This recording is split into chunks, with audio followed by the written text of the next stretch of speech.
Nos encontramos en la Plaza de Armas, frente al Palacio de Gobierno, donde nuestro expresidente Augusto B. Leguía gobernó durante 11 años.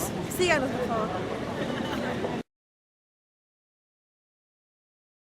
Descendiente de un antiguo funcionario español del Perú virreinal llamado Eustaquio Leguía y Haro, don Augusto Bernardino Leguía Salcedo fue un personaje importante de la historia del Perú.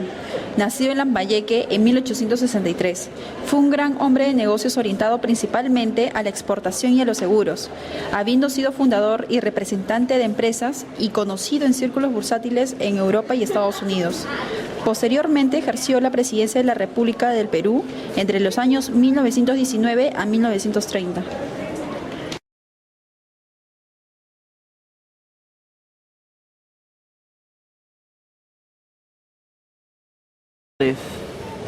En 1919, Leguía retornó al Perú, lanzando su candidatura y su campaña electoral. Estuvo apoyada por el Partido Constitucional y la Universidad de San Marcos. Esta última institución lo proclamó maestro de la juventud, sin haber tenido título académico alguno. Leguía se presentó así como abanderado de los anhelos juveniles por cambiar las estructuras del país. Triunfó en las elecciones, pero alegando que su victoria no iba a ser reconocida por el gobierno civilista, dio un golpe de estado al presidente José Pardo. Previamente elegido presidente, asumió el poder de presidente provisional. Inmediatamente disolvió el Congreso, reformó la Constitución de 1860 y llamó a elecciones con el fin de integrar un nuevo Congreso llamado Asamblea Nacional, donde se daba a conocer que gobernaría por 5 años. El 12 de octubre de 1919 asumió el mando.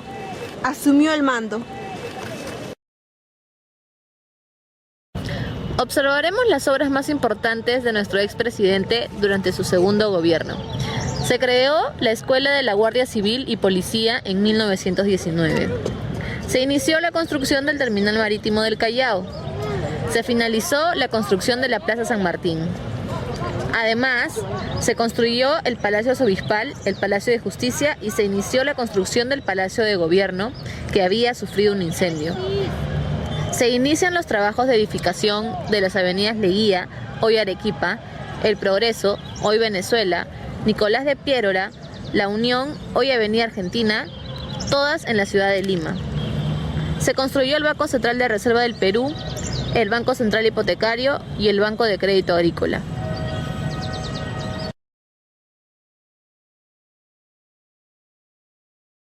¿Qué creen? Nuestro país recibió cerca de 7 obsequios durante el centenario. ¿De quiénes? ¿Cuáles fueron? ¿Quieren conocerlos? Síganme. La colonia que representó a Alemania, una de las más antiguas afincadas en el Perú, obsequió una torre con reloj, que está ubicada en el Parque Universitario.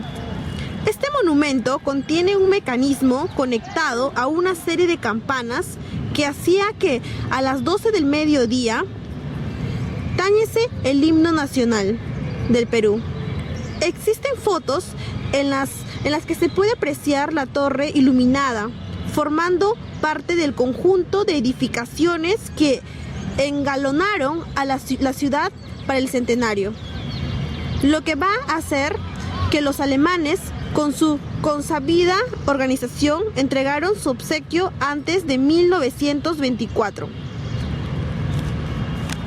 Aficionados como pocos a los deportes, los ingleses optaron por obsequiar al Perú un estadio en el que se pudiese hacer campeonatos, haciendo la reconstrucción y la amplificación sobre el terreno que anteriormente ocupaba el Estadio Guadalupe y el que se bautizó como el Estadio Nacional de Lima, con una capacidad para 6.000 personas. El estadio, ubicado en la urbanización de Santa Beatriz, fue inaugurado en julio de 1923.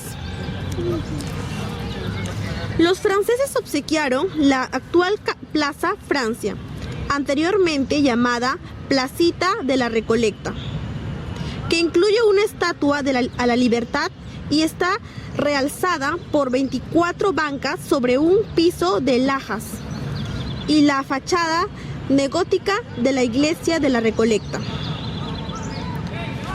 Obsequiaron la fuente monumental, hecha en Italia por el escultor Mario Vanini, que aún se puede ver en el Parque de la Exposición, con un mensaje de fraternidad universal entre las razas representado por una escultura en la parte superior. La colonia de Estados Unidos donó una fuente ornamental de bronce que está ubicada frente a la residencia del embajador de ese país, en la avenida Arequipa.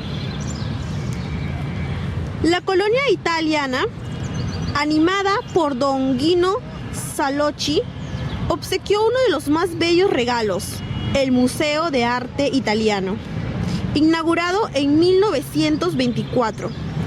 Está abierto al público hasta el día de hoy. En su lugar originario, en el Parque Neptuno, se inauguró con 6 salas y más de 200 obras de arte. El 23 de marzo de 1924, en el antiguo Parque Neptuno, hoy convertido en Parque de los Museos. La colonia japonesa obsequió el monumental a Manco Cápac, ubicado en el distrito de La Victoria. Se encargó la obra al escultor David Lozano, y en 1922 se efectuó la ceremonia de inicio. Estuvo ubicada en el cruce de las avenidas Grau y Santa Teresa, a la que después se le llamaría Avenida Manco Cápac. Luego, la obra sería trasladada a su ubicación actual.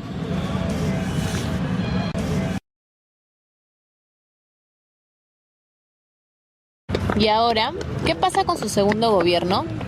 Leguía cambió la constitución vigente, que databa del año 1860 y que ha resultado ser la más longeva de la historia del Perú, y promulgó la nueva constitución de 1920, que amplió el mandato presidencial a 5 años, antes eran 4 años. Este nuevo mandato de Leguía se prolongaría por 11 años, ya que se reeligió en 1924 y en 1929, tras sendas reformas constitucionales.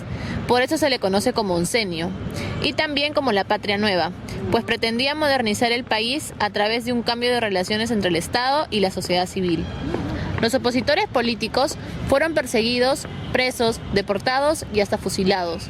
Leguía creó su propio partido, el Democrático Reformista. ¿Cómo B. Leguía permaneció en el gobierno? En 1929, Augusto B. Leguía tenía intención de entregar la presidencia en las próximas elecciones e irse a vivir sus últimos años con parte de su familia a París. No tenía un sucesor que continúe sus obras y su entorno le insistía en volver a postular a la presidencia, lo cual fue un grave error. Ese mismo año tuvo lugar el famoso crack de la bolsa de Nueva York, trayendo la ruina de muchos negocios y la caída de la economía mundial, que arrastró a varios países, entre ellos el Perú, y la caída de presidentes de países latinoamericanos como Chile, Argentina, Brasil, Cuba, etc. Se procedió a cambiar de nombre o borrar todas las pruebas y obras de su gobierno, así como placas recordatorias, documentos, libros, fotografías, etc., y hasta asaltar y destruir su casa en Lima, en la cual no se encontró las supuestas riquezas que se creían.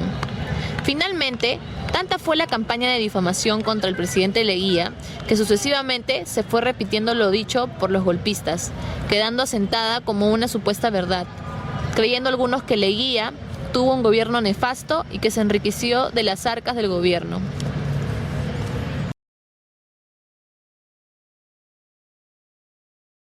En conclusión, el gobierno de Leguía trajo consigo avances, pero también dejó algunos problemas. En lo político, hubo un crecimiento en el Estado, pero con mucha corrupción. En el ámbito económico, hubo un crecimiento económico, dejó al Perú con una presencia dominante del capital estadounidense y con un endeudamiento externo.